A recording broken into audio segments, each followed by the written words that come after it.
أين الله في هذه المجازر التي تحدث؟ رجل يحمل أشلاء ولده في كيس ويقول الحمد لله رب العالمين، وزوجة تفقد أولادها وزوجها وتقول أنا في حالة رضا عن الله سبحانه وتعالى وبالله، لن نترك أرضنا. من أين جاءوا بهذا؟ وأنت تقول أين الله في هذا؟ الله عز وجل جعل الدنيا دار ابتلاء.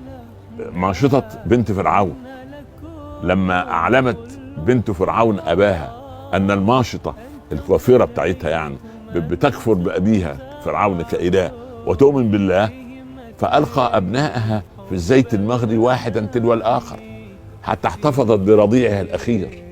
قال يا أماه أثبتي على الحق، فألقت نفسها سبحان الله. ويشم الرسول صلى الله عليه وسلم رائحتهم في الجنة في رحلة المعراج، ويسأل جبريل ما هذه الرائحة الطيبة يا جبريل؟ يقول رائحة ماشطة بنت فرعون وأبنائها. على مر التاريخ شوف أين فرعون الآن وأين ماشطة بنت فرعون.